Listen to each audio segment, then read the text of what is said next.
welcome to the Pig and Whistle Tales from Azeroth. As always, here at the Pig and Whistle Inn in Stormwind, I go for a variety of subjects with regards to World of Warcraft. I grab a bottle or a pint, sit back and enjoy.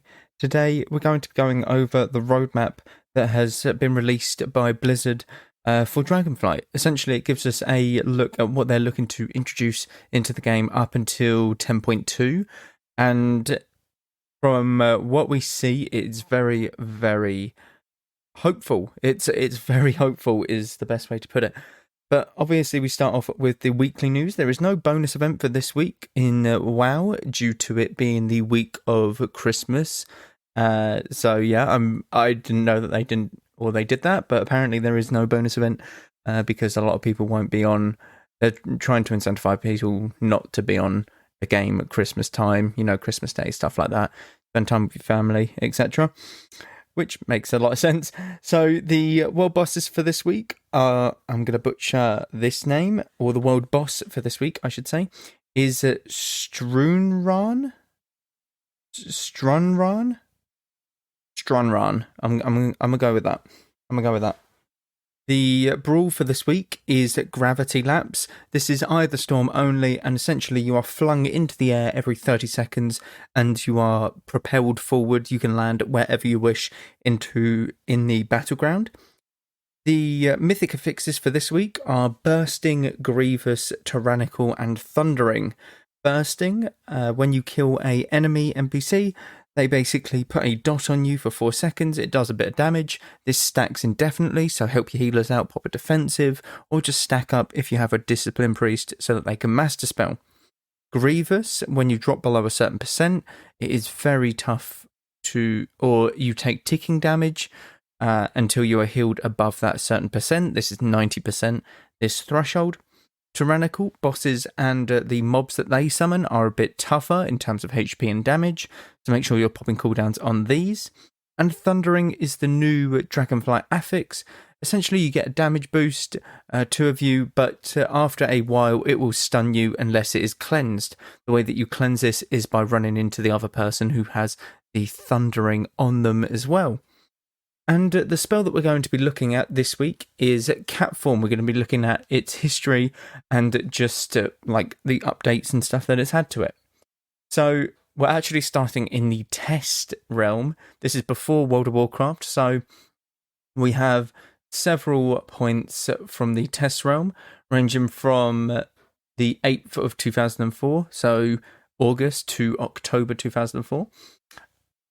So we have, it is now considered a beast in cat form, which makes sense. Shapeshifting will no longer cancel all buffs on the druid. That would have been horrible. Imagine that. You shapeshift into cat form and you lose Power Ward Fortitude, you lose your mage buffs, intellect, you lose absolutely everything. Your own Mark of the Wild. Imagine that. That would be insane. Shapeshifting cooldown reduced from 10 to 1.5 seconds. What? So that's when they put it on a global cooldown. 10 seconds to shift into a cat form. That was a mount. Like that, imagine casting cat form for 10 seconds mid-fight in a battleground or something. That's crazy. That's absolutely crazy. Druids now regenerate mana while in shapeshift form. Makes sense. Cat form mana cost slightly reduced. Energy now starts generating immediately. Yikes, it didn't before. Okay. Shapeshifting now breaks roots, snares, and freeze effects. This has been in the game since the very launch of World of Warcraft. That's good to see that that's when it was introduced. Shapeshift form now includes an immunity to polymorph effects, and that is still in the game as well. It's good to see that these sort of changes were very good and they never got switched out. Then we move into World of Warcraft Classic. It has multiple patches that it got changed, all the way from patch 1.3 to 1.12. So this is a good year and a half of patches. DPS increase at levels 40 to 60 is the first change. Shapeshifting into an animal form will now remove polymorph effects. This did not make it into the game. Or it did make it into the game, but it was switched out later on, I believe. Shapeshifting will now counteract the slowing effects of frost-based spells, Frostbolt, Frostshock, Cone of Cold, etc. Druid shapeshift form buttons are no longer dimmed while under the effects of polymorph. Makes sense because it shows you that you can use these abilities to escape them. The base weapon damage of the form has been increased. Each point of agility now adds 1 attack power. Really good. The attack power bonus from the base cat form now calculates correctly on zoning or logging in. This form now has an innate threat reduction component, which is cower, I believe. So a lot of changes. A lot of them were decent ones and have stayed in the game, such as the removal of slow effects, such as Frostbolt, Frost Shock on you. Some of them have been taken out since, like the polymorph effect. If you get polyed, you can no longer shapeshift into a shapeshift form to get out of that. The next change came in Cataclysm, so nothing in TBC at all, and there were 3 sort of major points to this. One in the first patch of Wrath of the Lich King, and one in the middle patch 3.2. The mana regeneration penalty when in bear form, dire bear form, and cat form has been removed. The next patch was new textures for the cat model, adjustable at the barbershop, which is really nice. Mana energizers that occur while in this form will now appear in the combat log and floating combat text. This is when it shows you how much energy you've regened. Essentially, nothing too serious. One change in Cataclysm, very important change, clearly. Available at level 8 for 3 silver and 70 copper. What a change that is. There are a few in Mists of Pandaria, going from patch 5.0 to 5.4 over the course of 2 years nearly. Available at level 6 and increases movement speed by 25%. The 25% speed increase granted by cat form should no longer stack with speed increase of dash. That would be insane. That's nearly like a ground mount speed, 100% ground mount. And then you have the final change of Mists of Pandaria, resolved an issue where Catform's movement speed bonus was stacking incorrectly with Warrior's Stampeding Shout. Stampeding Shout? Oh my god. So, Druids in Mists of Pandaria had a spell called Symbiosis, and what Symbiosis does was, if you give this to a friendly character, depending on the class that you gave it to, you get a spell from that class, and they get a spell from you. So a warrior, if you use Symbiosis on them, you would get Stampeding Shout. So this basically turned into Stampeding Roar, most likely. But the warrior shouts, increasing the movement speed of all friendly targets within 10 yards for 60% for 8 seconds, removing all roots and snares for those that are targeted. This was a 5-minute cooldown. So they gave this talent spell to the druids, I believe, after this. I might be wrong in this assumption, and they might have already had Stampeding Roar, but that is what Symbiosis did. It basically gave you a spell from the other class, and you gave them a spell. So they usually get the worst end of it. They would probably get something like Regeneration or Regrowth or something as a warrior, which, by the way, isn't too bad because it is a heal, and warriors didn't have a lot of self-healing at the time. In Warlords of Draenor, there were 2 patches for cats. Now 7.4% base mana, no longer uses or causes agility to increase attack power or auto-attack damage to be increased by 100%. Energy regeneration no longer continues outside of cat form. Cat form now naturally includes feline grace and track humanoids. Movement speed increased to 30% up from 25%. Feline grace just means that you land on your feet because you're a cat, essentially, so you take reduced fall damage, and track humanoids is very self-explanatory. You track humanoids on the minimap like a hunter, stuff like that. And the final fix for Warlords of Draenor fixed a bug that was preventing balance and restoration druids from gaining attack power from intellect in bear form or cat form. Bit of a weird one, but it is what it is. And then you had 2 changes in Legion, the final changes, another model update, and it is now learned at level 8. It was level 1. Why did you get cat form at level 1? That's insane, actually. You went from getting bear form at level 10, and then cat form at level 20, cheetah at level 30, like in classic, to getting this at level 1 just before Legion in like Warlords of Draenor and stuff. You got it instantly as a druid. That's insane to think about. But yeah, that is Catform in its entirety. Catform has obviously been a very main component of druids ever since its iteration into the game, even in beta testing, it seems, such as is the same with like bear form, aquatic form. They're all very much staple points within the druids, like class design, stuff like that. But let's get on to the main course of the episode, and that is the road ahead, they've called it.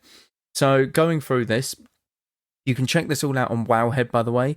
It's all up there. They are amazing at basically keeping an eye on anything that is going on within World of Warcraft, from data mining PTR notes or like PTR anything, essentially, to the hot fixes that have come out and stuff like that. Amazing. Go check out Wowhead. It's amazing. So let's go through this. The road ahead. It has been an inspiring month for the World of Warcraft team, as we've watched the world soar over the Dragon Isles, defend their renowned allies from the Primalist threat, stayed a while and listened to the tales of regret. Best quest ever, by the way. That was a couple episodes ago that I was talking about the dwarf that just sat there. That's what they're referring to there. Amazing quest. Absolutely would recommend it. It's at the Ruby Life Pools. There's a dwarf near the Flight Master up there. Go talk to him, do that quest, listen to his damn stories, because it's amazing. Craft inspired items, delve into dungeons, and make vast quantities of soup. Way too much soup. But this tale was just beginning. A WoW expansion is not a single moment in time, but a journey. We know that the merit of an expansion hinges on a sustained quality of its entire arc. Years after its release, Legion is remembered fondly as much for the 11-week content update, Candice, that served as the framework for its first year as it... My brain. For its first year as it is for Artifact Weapons or Khadgar's brilliant dad jokes. 11-week content update was incredible, by the way, in Legion. That is what makes Legion one of the best expansions, because the amount of content they were shitting out, essentially, gave something new every single time you would log in. You'd just have been finished with like the previous patches, like grind, and then it's like, oh, we've got another one to do now on, you know, the Broken Shore or something. We gotta go do the Mage Tower now and stuff like that. In planning out the road ahead following the release of Dragonflight, we've been mindful of the duty that we owe our players to nurture this living world, and frankly the need to do better than we have at times in the recent past. Yes, because BFA and Shadowlands were very much questionable expansions. Shadowlands could have been so much better. It was a blank canvas, but it just wasn't great. There wasn't enough for us. That's the thing. You need to constantly change it, otherwise it gets stale. It's one of them things. Obviously, I'm no sort of a game designer, and I know that some of these things can take a while, and they want to try and give us the best that they can. But honestly, you give a few cosmetic stuff locked behind reputation, everyone will go crazy. Everyone loves cosmetics. It's absolutely crazy. Where was I? Okay, our goal for Dragonflight is that there should always be something right around the corner. With the new update hitting our test realm shortly after the last one is live and in your hands. So what they're saying here is basically it will be you're given a patch, and then a week or two later another PTR build has gone up on the public test realm for the next patch. That's kind of what they're saying in this sort of passage. In total, we are planning to deliver 6 content patches, fairly evenly spaced, over the course of 2023. This will include 2 major updates, the traditional pillars of our expansions, with zones, raids, seasonal rewards, but in between those, we want to keep expanding and evolving our world with new world events, updates and systems, and evergreen holidays, new dungeon experiences, new narrative chapters, and cinematics that can serve as epilogues or as prologues to the next major step in the adventure. And most importantly of all, more opportunities for us to respond to feedback and change or add elements based on what we're hearing is most needed by our players. This paragraph is really, really good. So ultimately, they're looking at 6 content patches over the course of 2023, 12 months over the course of a year. You're looking at a patch every 2 months. That is kind of what they're looking to deliver, essentially, which, by the way, is very, very good. 11 weeks was Legion. You're looking at possibly 8 weeks, 8 to 10 weeks. They're looking to throw out a new patch, which would be crazy, by the way. That's absolutely crazy. And if they can do that over the course of 2023, Dragonflight has the potential to be the best expansion that they've ever made. It's got everything there. It's got the foundation right so far. If they do this, it is potentially the best expansion they've ever thrown out. We recently announced the upcoming 10.0.5 content update, which should go live early next year, around less than mid-Jan. AWC and Mythic start halfway through Jan. It'll be around the first week of January, when everyone returns from their Christmas holidays at Blizzard, I would imagine, something like that.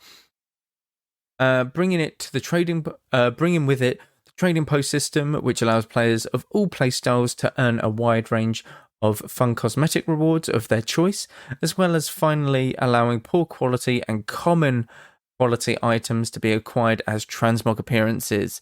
For those who would prefer something humbler look, and a bit of a new world content in the Primalist Tomorrow area.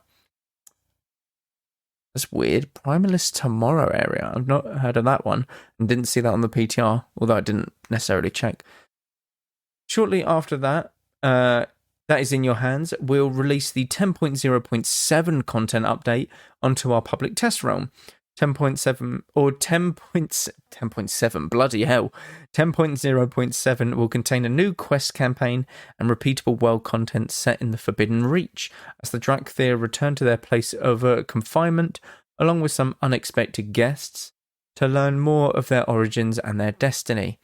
This content will set up the next major chapter of Dragonflight, and by its conclusion, it should be obvious what our next destination must be, which is really good, because you need to be on that set path of, oh, this is the next baddie that we're going to fight.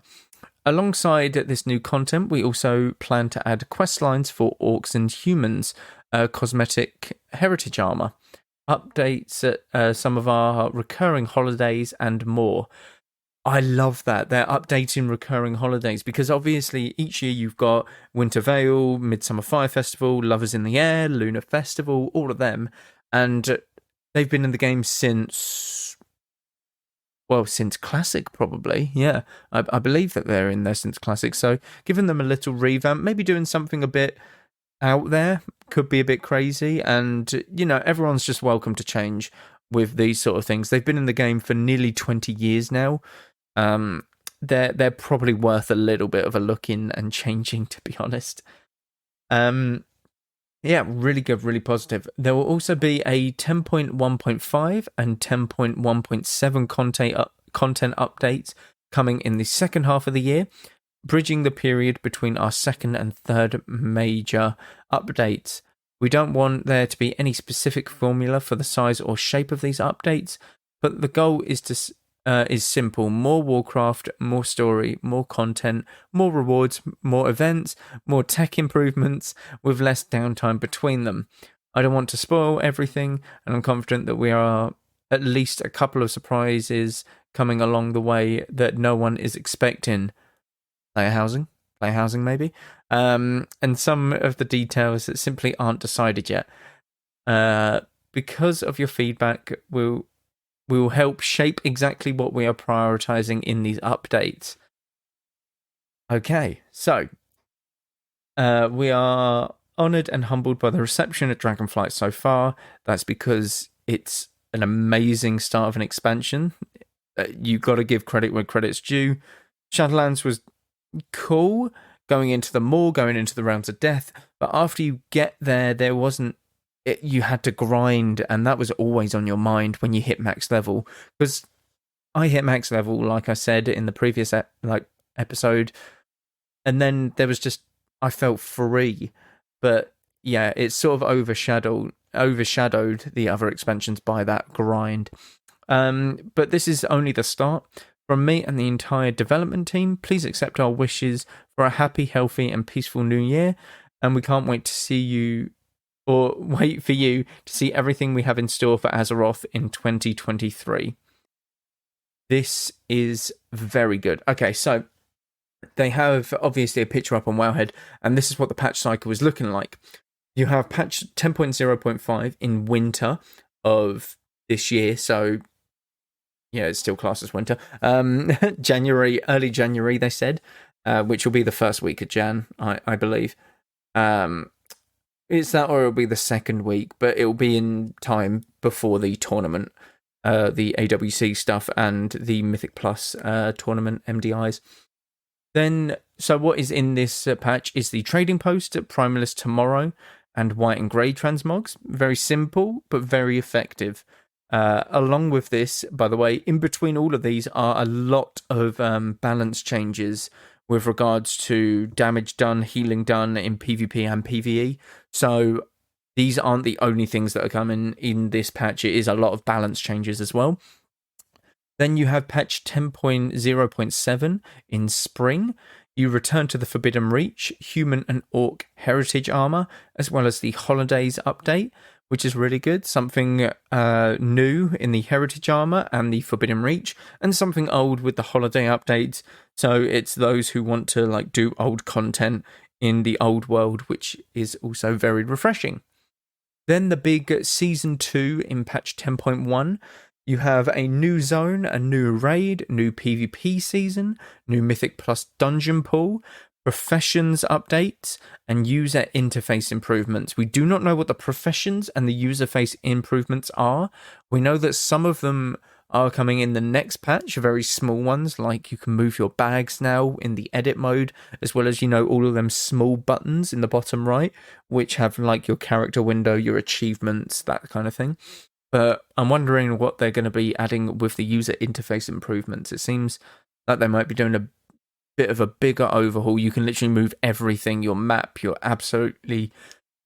customize it to your heart's desire, essentially.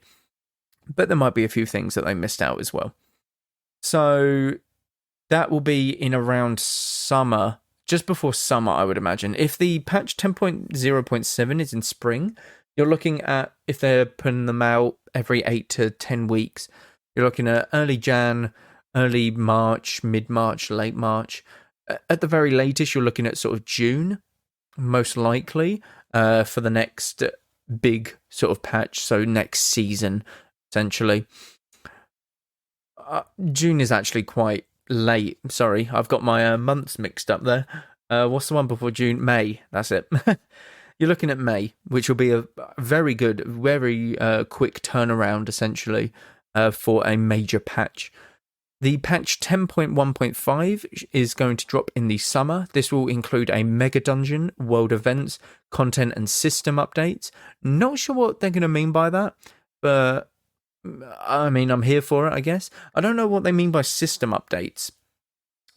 Maybe just the user interface again? I don't know. But that will be around July, probably July time they're looking at it. In autumn, they're looking at patch 10.1.7, which has more story and quests, because they said the obvious is they want to drop these patches before a major patch, so that you know where you're going, what you're doing, who's the big bad of the next big major patch, essentially. Holiday refresh, I'm not sure what that is, but probably doing some of the more recently gone holidays that are done. So autumn will be Hallow's End, I would imagine. They're looking at the ones that are upcoming for the earlier patch, the spring patch. So stuff like Midsummer Fire Festival, maybe Lovers in the Air as well. They might change, but that one might have just gone by. The ones that are just in the near future.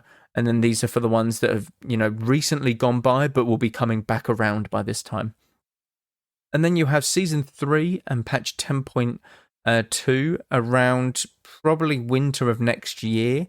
If they're looking at autumn, you're looking at May, June, July, August. You're looking at, around November time. If all goes according to plan, they're throwing these out every sort of 8 to 10 weeks. You're looking at November, December for patch 10.2, Season 3, which, by the way, is usually the time that they give a announcement to a new expansion, what their next expansion is. Usually. But if Dragonflight is so good, honestly, I wouldn't recommend ever leaving Dragonflight. To be honest, it feels like old WoW again, Dragonflight, which is really good. So in this patch, obviously, you have the new zone, new raid as the same as the last major content patch. New PvP season is the same as well. New mythic dungeon pool, again the same, but different because it's a new dungeon pool.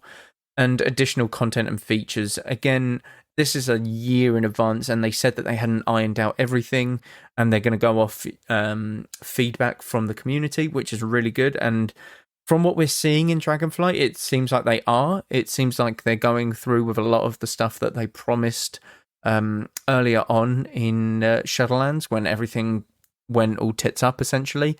So this is really good. If they go off of this sort of formula, 8 to 10 weeks is what they're hoping, or they said every couple months, stuff like that, or whatever, then you're looking at Dragonflight being done around the end or mid sort of 2024, which is insane to think about. But if they do this, it will possibly be the best expansion that has ever been delivered in World of Warcraft, surpassing the likes of Wrath of the Lich King, surpassing the likes of Legion.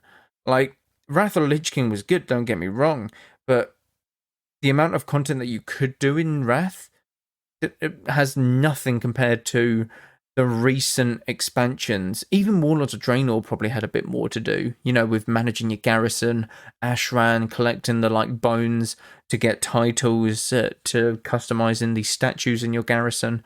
Wrath of the Lich King didn't have much. It obviously had the dungeon grind, the emblems and stuff like that. But since probably Mr. Pandaria,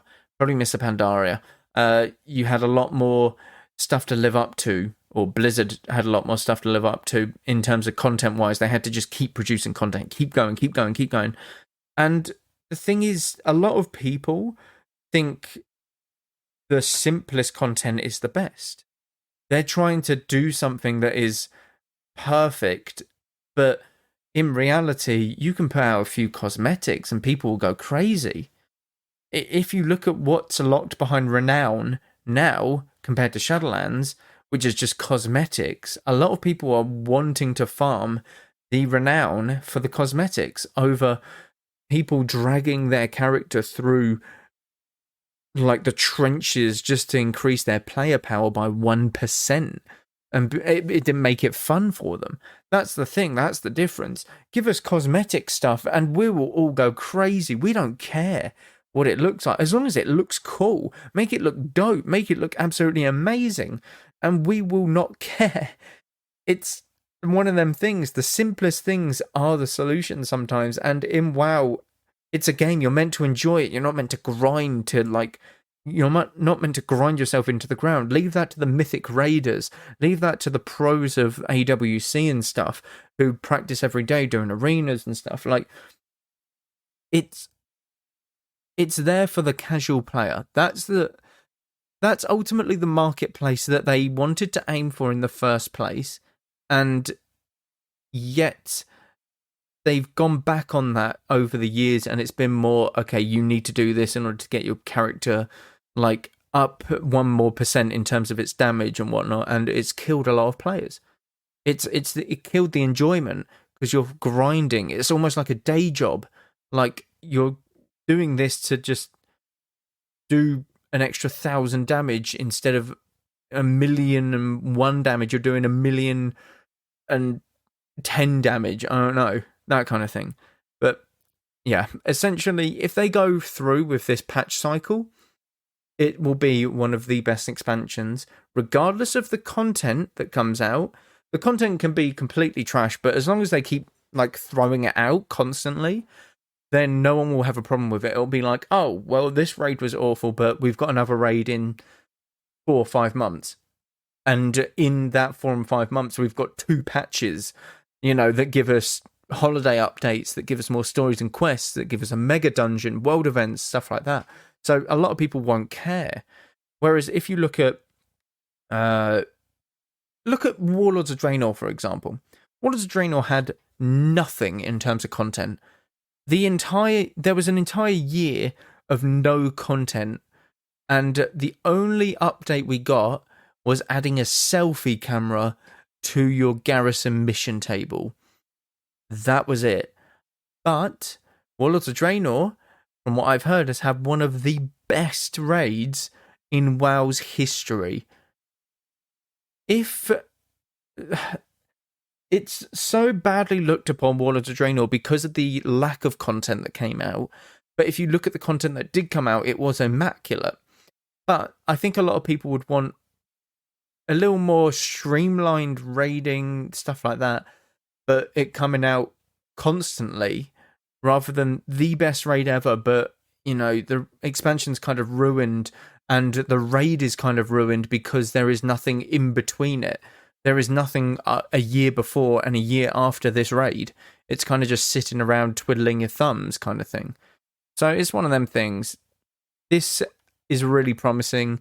It's good to see that they're communicating with the roadmap and stuff. It's very, very good. But one can only hope that the foundation that Dragonflight has started on actually carries that on into the future, into 2023, because there is a lot of hope for it. There is a lot of hope of WoW going back to what it was, which is really, really good. So with that, thank you all very much for listening. As always, do check out the Patreon below for ad-free content as usual, and check out Twitch and YouTube, constant stuff happening over there. Thank you all very much for listening, and go with Valor, friend. Goodbye all.